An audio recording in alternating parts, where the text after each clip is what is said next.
fight fans, to episode 52 of the Hooks In MMA podcast.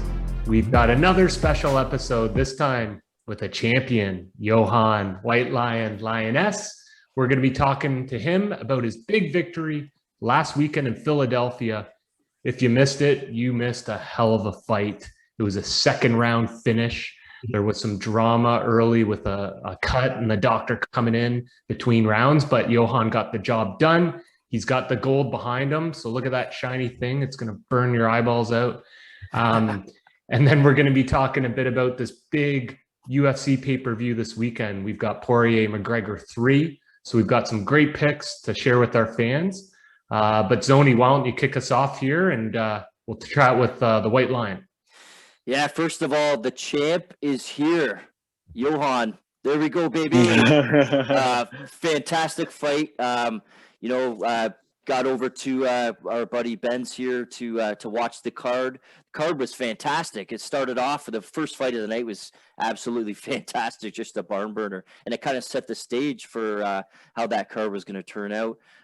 It started amazing and it ended even better. Amazing performance, Yohan. Why don't you just give us a quick rundown of how you felt during the fight? I feel very good. Seriously, I was very stressed in the locker room before the fight because when you're the main event, when you come in the place or every fighter fight, you see a lot of team and everyone in the red or the blue corner. And at the end of the show, you realize that you're the only one here and it's finished. It's you for the main event. And for me, it was a little big because I worked my ass off for the last 4 years. Like I grind, I'm disciplined and I'm very focused. And I know it was the time for me to do a good thing. And I don't want to lose this chance. I was so focused, seriously. And I love the crowd. I love the energy. And I said before in the interview with you guys, I feel like I was at home in CFFC, seriously. The crowd screamed my name. So I'm very happy. I was so focused and I do my job. So a knockout in the third, that's what I said and that's what I do. Yeah, so I just wanted to ask, so one of the most fascinating things for me when I'm watching any sport really is like the sports psychology, anything behind that. So you say you're nervous, back before you make that walk out to the cage for a main event and where you are home and in front of fans and for the title and a lot riding, like you got a 0 in your loss column. Just tell me like exactly on the other side, what goes through your mind? What are you thinking in the back there? Like what kind of focus did you have walking into this big fight?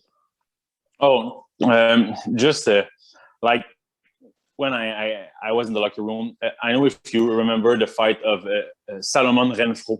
Salomon Renfro is a small guy, black guy. He have a good box and he knocked this opponent out. This opponent came in the same locker room as me.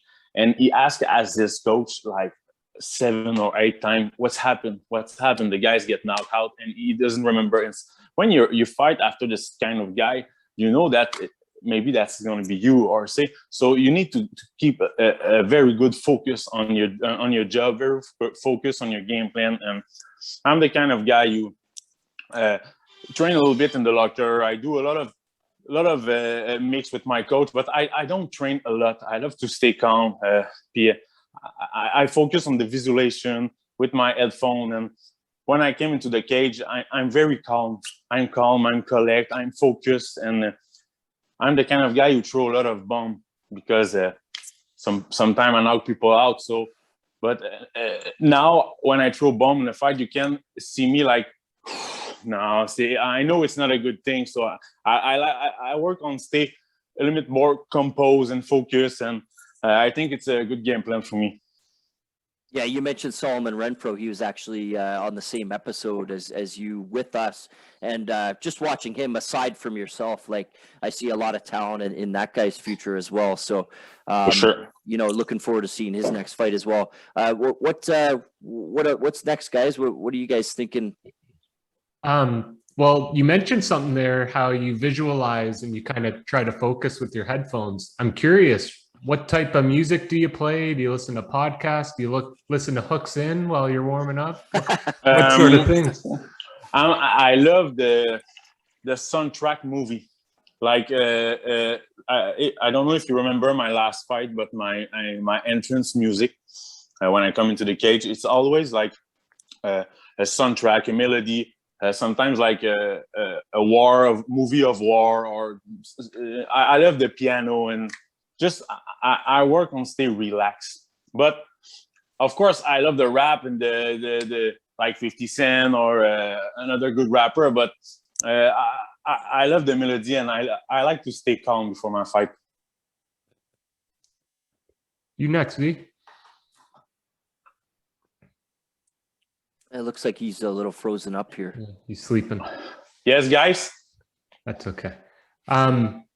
So big win. I know UFC's your goal for sure. What's next though? I mean, I know you had mentioned in your post-fight interview, maybe take a couple of weeks off, rest, maybe see some friends, family. But what, after that's done, what's your plan here? I would imagine getting back to the gym training, but why don't you walk us through that? Seriously, I have a cut to work on that. So my cut, it's a bad place in my face, and Right. Seriously, I didn't get hurt very well in the fight. Even cuts don't throw me a big punch. That was a cut that I have in the 5 or 6 days before the fight, and I need to take care of that, because every time I'm gonna get hit in this place, it's gonna bleed. And seriously, this fact was a factor in the fight, because everything who checked the fight said it was a close fight, but it wasn't a close fight. But not because it's because I have the face, all the bleed in my face, so people think that was a close fight. But seriously, it didn't get me very well, and I think I placed a lot of powerful punch on him. So let me throw in something there. Like, if someone's fighting another guy, and you both got your game plans, right? But during the fight, sometimes your game plan goes to shit. This guy, like Evan Cuts, he's never been finished. We talked about that before. He's going to get you maybe on the ground, and I know you talked about working on that kind of stuff, expecting him to get it there. Why do you think that it ended up where he ended up standing and trading with you? Was it like your game plan that he ended up having to try and focus on because you kept him standing? Or why do you think it ended up, being a stand-up fight as opposed to him trying to get you down? Seriously, Evan Cuts have a very strong chin. He can take a lot of punch, man, because I throw a lot of good right hand. Seriously, I feel connecting. And he didn't flinch. He didn't. So I think he was more exhausted before the body because of the body shot. And the body shots were fantastic. But I learned a couple times on his chin too. I think his mindset was he want to exhaust me. He want to get me fatigue, and I think he was thinking he gonna capitalize on that. Of course, I was bigger than him in the cage that night, so maybe he wasn't willing to close the distance and trying to wrestle with me. So I think that was his game plan. But I was very happy that he wanted to exchange with me, because I want to exchange with him. So it take me a one good round to know the combination that I have to do, and I think I do a good job. Yeah, you definitely did. The commentators actually spoke about, pre-fight, how he was focusing more on his stand-up, but you can't revert too much away from what you're good at. If he ended up standing up with you, which he did, he paid for it, right? He can work on his stand-up a ton, but when he's getting pieced up at the body, different levels of his body himself, you would think that he would try to switch it up, maybe a couple of 2 or 3 piece combinations, and then maybe go for a takedown or something. But very, very surprised that he didn't go back to what he's good at, right? Yeah, of course. I was surprised too. I was very surprised. I think the 2 times in the fight, we a little bit closed the distance. I think he feel that I gave him away very fastly, and I was maybe more stronger than him. So of course, if he was closing the distance and we're gonna wrestle a little bit, I'm more stronger, I'm more bigger. You're gonna gas out. exert a lot more energy. Yeah, for sure. So that's it. It wasn't a good plan for him, but it was a good thing for me. Oh, he's back, man. Yeah, you ready, Z? Oh yeah, back online here. If you guys can hear me, all right. No, I was gonna say there that, I mean, that cut happened obviously, or that happened a few days before, right? I get that. That's kind of like you were speaking about before, and I think that's why the commentators were leaning towards Evans a little bit. I don't know if you went back and watched kind of the live broadcast, but they were speaking the exact opposite of what I was seeing. I saw you landing a crazy jab the entire time, which of course led to opening up those body shots. Was really kind of the beginning of the end. So yeah, were you surprised when you heard the commentators and then watched back the fight? Like I said a little bit before, the fact that I have my eyes cut, and he just threw a little punch on him, and I was the face, all blood on my face. So this is a fact that influenced the judges and influenced the people. So everyone think it was a close fight, but seriously, he didn't give me a very hard punch, and I think I land a lot of more volume and more critical punch on him. So of course I was surprised, but at the end of the day, man, I win, and he's not gonna get back of he can bring back his belt. So that's it. And also the commentators were saying it was an early stoppage, which again I didn't agree with at all. I mean, at least in my opinion, it may be slightly borderline, but he wasn't intelligently defending himself at that point. He was bent over, right? Not really doing much in really the beginning of the end. So yeah, that might have been a little bit of a surprise for you, I'm sure, after kind of hearing that as well, because in your mind, I'm sure it wasn't early at all, right? I was happy about the fact that the ref come, because I threw that's my more powerful punch on him, on this body. So I listened to this punch and I said, oh, I know he was hurt. So, and if you check the last 1 minute of the fight, Evan Cuts didn't defend himself. He have the hands up, and I throw a lot of punch. We go on the cage at right and left, and he just not defend himself. So I know he have a good chin. My game plan was to throw at the body. So I think I'm gonna land like 12 punch on him, and he didn't defend himself. So yeah, that's his problem. He need to show up this night. If he don't want to show up, and he want to show up the tomorrow morning, that's not my problem. Absolutely. So any inside preliminary talks about what's next for you that you can discuss? Is there any word about anything? CFFC gave me very good words. I'm very happy about what they said. They tell me that I do a very good road on this organization, and I'm a good champion, and you want to see me on the big show. So of course, I hope I can be on a UFC card soon, and I have a contract. That's my ultimate objective, to have a real contract. But I'm open in my mind. I just want to stay active, and I'm ready to fight. But of course, the UFC, it's on my head right now. So let's say in September, you're offered either between defending the CFFC welterweight title or competing on Dana White's Contender Series. Which one would you choose if they offered you both? It's September. It's close for me, because. But if I have to answer at your, I think I'm gonna. I'm not sure, but I would like to bring another belt at home for sure. But this is the decision that I make with my team. I always talk with my coach about that. They are my brother. They help me a lot with my career. So that's the kind of things that I'm talk with us. But if I have to choose, maybe of course you can say not at the UFC like 2 or 3 times. So I did it one time for this belt. So I'm gonna check this out. So we'll see. Awesome. Just had a question a bit about, it's a 2-part question. When you were starting out in the sport, who is one main, not hero, but maybe role model, or someone in the UFC that you styled your, I guess, approach off of? And then the second part would be, who is someone in maybe UFC today that you draw a lot of, inspiration from their skills? I'm gonna go not with the personality. I'm gonna go with the style of the fighter. Yeah. John Jones, the most beautiful fighter I ever seen.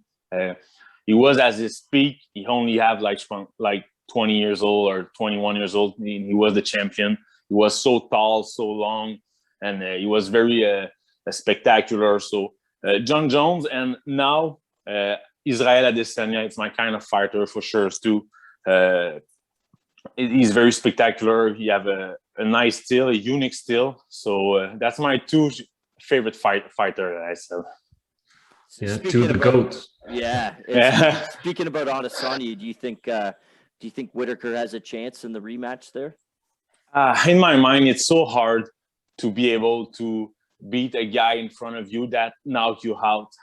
You need to fight two battles in one, in my mind. So, but sometimes people are be able to do that. So, like Poirier and McGregor. So we're gonna see. Robert Whitaker is a fighter that I love so much. He was my favorite fighter before Adesanya come in the UFC. We love Whitaker as well. Whitaker is awesome, but Adesanya now is the man in my mind. So maybe I'm good for the Adesanya, so for sure. Other than Yohan Lainesse, Whitaker would probably be second on our list for wanting to have a beer with. Oh yeah. Maybe both together. Yeah. So do you guys have anything else before I throw out something at the end here? Or? You go for it, Zone. You go, Zoni. Yeah, I was gonna ask you. So first of all, do you watch a lot of UFC cards?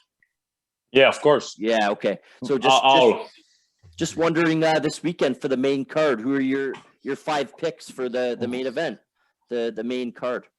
Remember me the fight. I don't remember the last 5 fight. Yep. So we got Connor versus Dustin is the headline. Yes. Who are you feeling there? I'm gonna go with Connor. Okay. Yeah. How come? I think he's gonna knock Poirier out in the 1 or 2 first round. He's gonna get so hype. He gonna work so hard for this fight.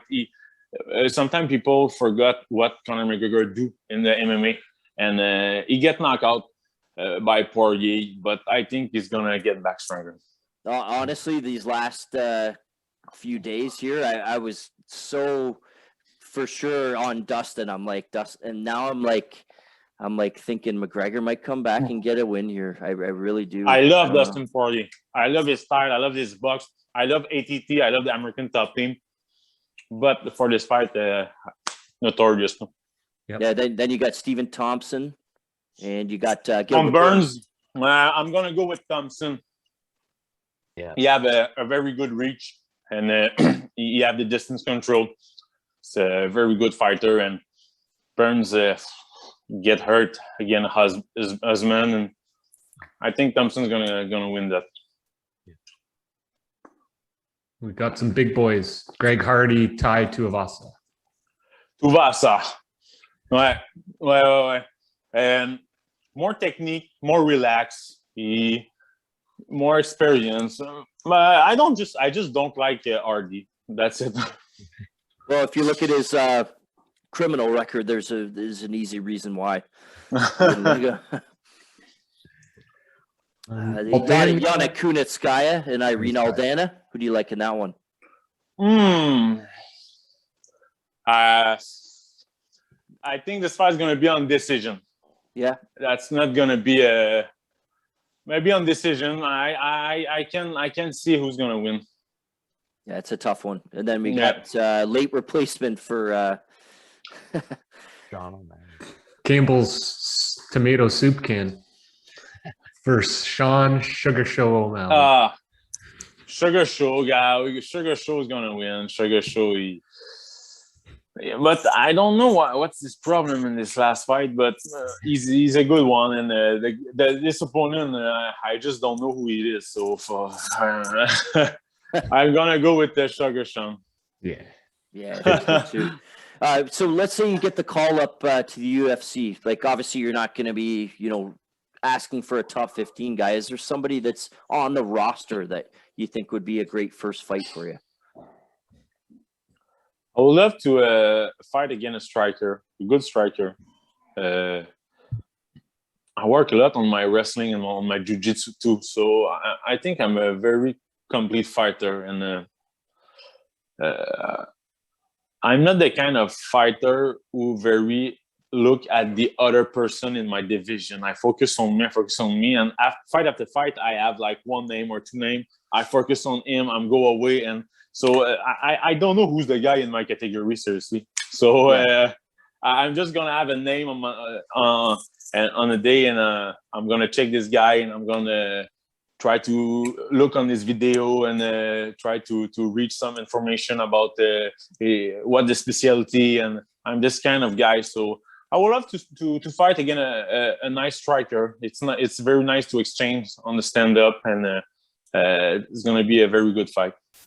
And one final one for me before we probably close it up, unless we got a few extra questions. Just, we're huge Canadian MMA fans. So who's a couple of guys or girls that maybe aren't in the UFC that you think are knocking on the door? They could even be in the UFC already, that you think really have a chance to make a name, not only in Canada but across the globe. Yeah, for sure. Here in Quebec, we have a lot of good fighters. We have a very good, talented athlete. And like I said in my last post on Facebook, it's hard to go on USA now because we have quarantine, we have test COVID, we stay at the hotel 3 days, and it's a lot of cost. So in the MMA, if you don't win your fight, you have like the half of your purse. So that's not good. And then you come here, you have to pay, you pay. So we need to have a good sponsor and a good team around us. Sorry, what's the question? Just a couple of names in Canada, Canadian fighters. So doesn't matter what weight classes, but we have Michael Dufort. It's I think in my mind, it's the next best fighter in the Quebec, Canada. He trained at H2O, and he trained with Olivier Aubin-Mercier. He was in the UFC, fight at PFL. It's a very good fighter too. We have a lot of very good fighter here in Quebec.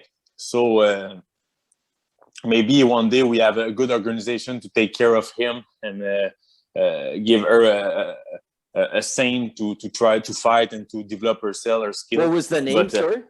Michael Dufort. Michael Dufort? Yes. Oh, that guy's good. Yeah, he lost a split decision to Jesse Ronson back in the day. Yeah, it was a very hard fight. That guy's really good. That guy's really good, yeah. Yes, for sure. And then Alex Morgan's fighting tomorrow. He's solid fighter. He was supposed to fight last weekend, and that whole card, as Ben sent over to us, got completely erased. But they found him another fight, which is awesome. That guy's he beat TJ Laramie twice, which is two times, which is awesome because he's in the UFC, so he's got a lot of talent. We're looking up here in Canada. We got a lot of good talent. Maybe just a quick question, Scott Hudson, your thoughts on him, Yohan, because he's, fellow welterweight and fellow Canadian. Familiar with him at all? Handsome Scott Hudson? Oh, I don't know who's the guy. Oh, okay. I think he's doing pretty well. He started out in the BTC, but he's in the XFC now. And he's from Montreal, Quebec? He's Toronto-based, I think. Yeah, okay. He fights down in Southern Ontario. He's been asked, I think, a couple times to maybe fight UFC, like late notice fights, but he got hurt before his semifinal fight in XFC, I think it was. There's a lot of talent here. Yeah, we have Julien Leblanc. We have he lost his last fight. Julien Leblanc is very good. Frédéric Ducroix, it's a teammate of Michael Dufort. It's a very young guy. He's very good too. We have a lot of talented people here, but the guys are not you don't have the view, you don't have the visibility because we don't have a show. So it's all of that gang are 1-0, 1-1, 2-1. Yeah. So they don't have the but Michael Dufort and Julien Diam have a good record. So, but we have a lot of potential. I hope they're gonna have a show to explain how good they are. But the Ontario Commission's been horrible the last few years as well. Like, no offense, but no, of course they've been horrible. I think Ben Cronsberry here, top left, was actually talking about Pride gloves today, compared to UFC gloves. So what do you think about that? Like for eye pokes, right? Like there's been a record for eye pokes and no contests this year. For the eye pokes, what you see those Pride fighting gloves where it kind of has a sheath over the fingertip? Oh, okay. You think UFC should adopt something like that because they're no, I don't. No, I don't like that. I don't think that they're going to protect for the eyes, but we are fighter. We need to take care of that. We need to. That's the part of our job to close that. And if you want to keep the distance, all right. But it's the part of the game, and I don't. I'm gonna try, and I'm gonna see, but I don't think it's a good thing. How do you fix that then? How do you fix these eye pokes and then fight? So the finger are closed like that, or so you just have a glove, or to put on that, but I'm not sure. It may be manuable that because the UFC ones they cut off here, so you still have these, and then when you reach out for jabs for distance, right? Like that's where the eye pokes happen, but the Pride ones cover right around the end. I don't know. It's different for grappling and wrestling, I'm sure. Yeah, but maybe we're gonna try and we're gonna see if it's good for sure. Yeah. Fair enough. Yeah, so very excited for you. Amazing win. We're looking forward to seeing what happens next. I just really want to see that announcement because you deserve it and you earned it, and that's the most important thing. Is your dog handy or no? He's asleep again, bro. Because sorry, man. Because I'm in the home now, and he's sleeping in the garage. He's the security guard, so he's sleeping. So after your UFC debut and victory, we'll have you on a fourth time, and we'll make sure to feature your dog on that. For sure. Maybe before my next fight, we're gonna do that, and I'm gonna have the dog for sure. Let's get it going. Love it. All right. Thanks, Yohan. Awesome. All right, thank you, guys. Congratulations again, and can't wait to see what's next, bro. Thank you, guys. Much. Thank you. Congrats, man. There we go, baby. There we go. Gold. Thank you, guys. Bro. You take care. Yes, sir. Thank you. All right. Well, that was a hell of a conversation. I love that guy. Like Zone said, you can't find a better guy, not to mention a professional athlete. Would love to go grab a pint with him sometime. And who reaches out to us to talk to us? Like, are we somebody or are we something? Let's go. I think, his memory of coming on before his big victory, talking to us, he's going to remember that forever, right? He's a world champion now. And he spoke his mind and opened up to us. And you don't see that all too often. So love it. Good Canadian boy. Very much appreciate that. We also very much appreciate winning bets and getting ahead of that book. So we can't wait to meet you at the cashier and can't wait for Z-Ball's easy line picks coming right up after the break.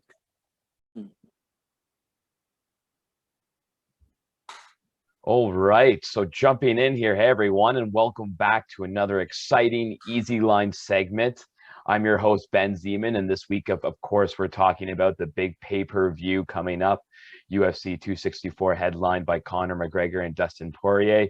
Even the prelim fights are looking amazing with some great matchups there, so make sure you're not a casual waiting for the main card and you're starting early here.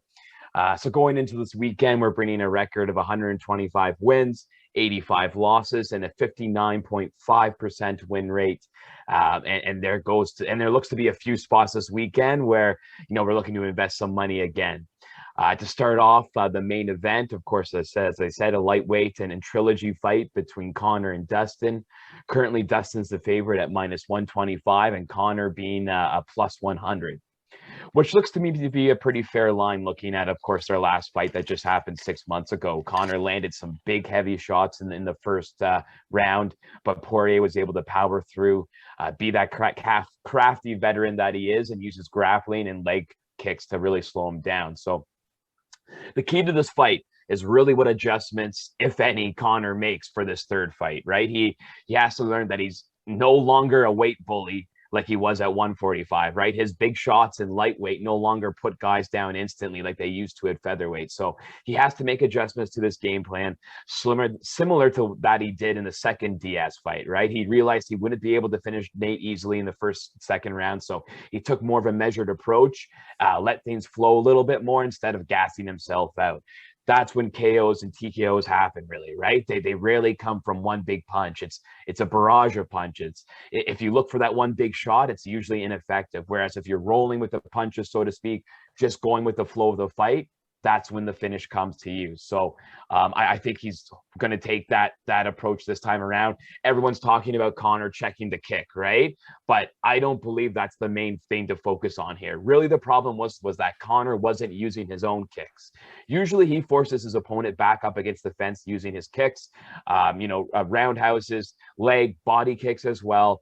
And when they have to move laterally, when they back up against the fence, he finds a home for that infamous left hand. He didn't do that at all last fight. He was so heavy on that front foot, looking to stay in boxing range, and that's exactly where Poirier lives. He loves that short range, dirty boxing where he can unload his lefts and rights and shift combinations that he loves to do. So really the focus should be on Conor using his own kicks and use his elusiveness and footwork to avoid those leg kicks. He's been strangely silent on social media, not even featured in the UFC embedded episodes, which I like for Conor. He seems focused, not living with his family right now, right state of mind, and certainly open to changing his approach to the fight. So it's a very close fight to predict, and my heart wants to take Poirier here, but I'm going to go with my head and say Conor will make these adjustments and win the fight. If these guys fought 10 times, Poirier would win 5 of them, I think, at this point. But I'm going to go with Conor this Saturday, take him +100 to win. Even at -110 is fine by me. But what are you guys thinking? Yeah, for weeks and weeks, I've been thinking Dustin. I'm like, he's got the perfect game plan. The guy's fucking beat everybody. If you look at their resumes, it's very similar. But the last couple days, I have been dissecting it a little more, and I am leaning towards Mr. Conor McGregor. Everybody talks about the wealth that he's built up and the popularity and how it's distracted him. Well, it might have distracted him last time, but last time he was joking around, being buddy with Poirier. This time he's not doing that. If it's a focused Conor McGregor, it's still a dangerous motherfucker. So I am with the plus money there. I am jumping on the Conor McGregor train.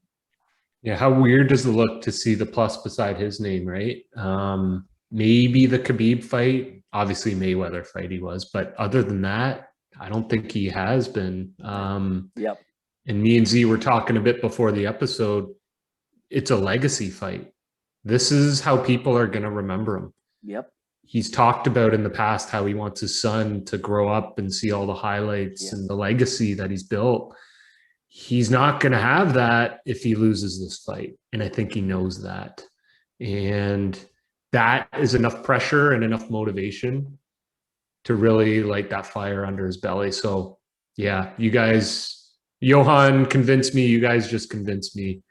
Let's go with Conor. I'm looking here by decision is +700.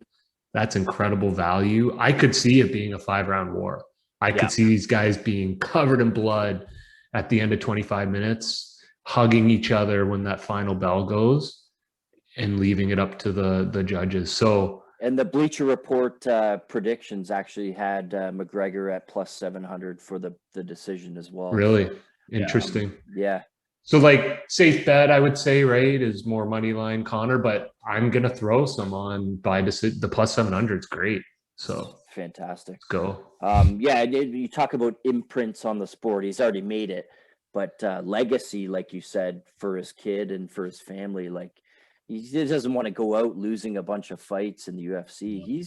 I've never seen him as focused, so can't wait. Yeah. And like Yohan saying, like people kind of forget what he did at the beginning of his career, how well he was just running through people, right? Even Chad Mendes, that fight, he got taken down and he walked himself up the fence. His defense, his takedown defense is actually quite underrated. Really, only Khabib was able to dominate him there, and and Conor probably did the best out of everyone against Khabib. So and he did the same thing against Dustin last fight, right? He took him down, Dustin, quickly in that first round, but he backed himself up against the fence, walked up, he was up against. So I think he has the skill sets everywhere to get it done. He just needs to put it together. And against Dustin, that's definitely not going to be easy, but our money's going to be on Conor to do it. So and you always, I was going to say, Z, you always do a good job articulating recency bias and how it plays into the lines. I think this is a great case of that. To piggyback on Yohan's thing again, right? People forget because it wasn't recent, it was years ago, but we know those core skills are there. So yeah, it just kind of adds to that value of seeing him and the plus symbol beside his name. And if you're fans that only tune into the betting lines and easy lines because it's legit as fuck, you might want to watch earlier on Yohan Lainesse, CFFC Welterweight champ. You better watch out for this guy because he's going to be making some waves in the next year here. He's ready to throw down, get to the UFC, and make a name for himself. Absolutely. Check that out as well. So yeah, up on the next one is co-main event. Very exciting fight as well. Welterweight fight between Stephen Wonderboy Thompson and Gilbert Burns. Thompson looks to get another shot at the title here with a win, while Gilbert looks to stay in contention after his last fight, which he lost to the champ Kamaru Usman. Wonderboy comes in as a favorite, sitting at -160, while Burns is a +130. For this one, I'll get right to the point. I'm taking Stephen Thompson to win this fight. Gilbert has absolutely stunning BJJ, probably the best in the division, but I think he's going to have a real tough time taking down Wonderboy. Thompson has actually defended 16 of 18 takedown attempts in the UFC. The only two that were happened against him were against the prime Tyron Woodley in both those championship fights. So otherwise, people have tried to avoid Thompson's elite striking skills, but to no avail. He's been able to keep it on the feet and basically butcher his opponents utilizing the world-class kickboxing skills that he has. The only way I see Gilbert winning this fight on the feet is landing that big overhand right that he has. But that would be truly lucky, as Thompson will see that coming from a mile away. Gilbert comes out very hot at the beginning of every fight, looks to land quickly. He also tends to get a little emotional in some fights, right? If he has the other guy hurt, he gets a little crazy in there and loses some defense and fundamentals, as he did against that Usman fight, right? So I think if he gets hurt as well, he's going to get desperate and Thompson's going to find some opening. So this one is a tough one to take in terms of, the finish or not. Gilbert's chin is a little bit suspect, right? So I was first leaning to Thompson by decision, but now I'm starting to go Thompson by finish. Either way, take Wonderboy money line -160. Combine it with some other things we're going to talk about. But yeah, what are you boys thinking for this one? The crazy part for me is that you mentioned that in the UFC he's only been attempted to be taken down 18 times. That tells you something. That tells you footwork. It tells you speed. It tells you angles. It tells you IQ. And I'm very, very conflicted on this one. I think that Thompson is a matchup nightmare for a few guys, and I'm not even talking like he's going to knock people out, but yeah, Burns, I don't like the reach disadvantage, and I don't like the speed and the footwork disadvantage because he definitely has those. So I'm going to have to go with you. Yeah, my heart definitely wants to lean the other side, but it can't. I agree with you. I got Thompson winning that. Yeah. Yep. I agree with you guys. When I first looked at this a few weeks back, I just, for some reason, thought Burns, but then I started looking through histories and tail of the tape, and I just think Wonderboy, too long, too big, and his striking's just insane. I hate to go against you, Z, for like how it may finish, but I really, really, really like the to go the distance. Yeah. Parlayed with something else. It's minus 138. So I would love to attach that to a few other things we may talk about. Because I still think Burns is really hard to put away. Usman did it, but he's He's the Usman. GOAT. So Yeah, exactly. Yeah. No, you're right. That's why that one's a tough one to take. And even Thompson decision plus 150, right? yeah, So that's solid. that's nice. And if you disagree with us and you think Burns is going to win, I don't think Burns would win by finish. So Burns decision plus 400, that looks kind of spicy as well if you disagree with us. But really, Wonder Boy, he's where to put the money on, I think, for that one. Other than that, I don't have too many in-depth things other than Sean O'Malley. I mean, guys, as we already spoke about, he's fighting a tomato can. So, taking him by finish is a minus 300. That's not going to help you out a lot. Maybe in some big parlays, but if you're looking at him first or second round, first round plus 105, meh, not great value. But if you like it, go for it. I'm looking at round number 2 here, though, plus 350. I think the can makes it that far, and we get a finish there in a second. But what are your thoughts on that one there, Zone? Yeah, I'm with you there, buddy. I can't really go against any of that. Yeah. Yeah, unless there's a freakish like shin kick or something, and it just paralyzes O'Malley's leg again. Yeah. This can is getting opened and it's getting crushed. Love it. And then also for the Tai Tuivasa, Greg Hardy fight, heavyweight fight. What are you liking there, Zone? Do you have any picks for that one? Yeah, well, I sent you guys earlier today or yesterday, I forget.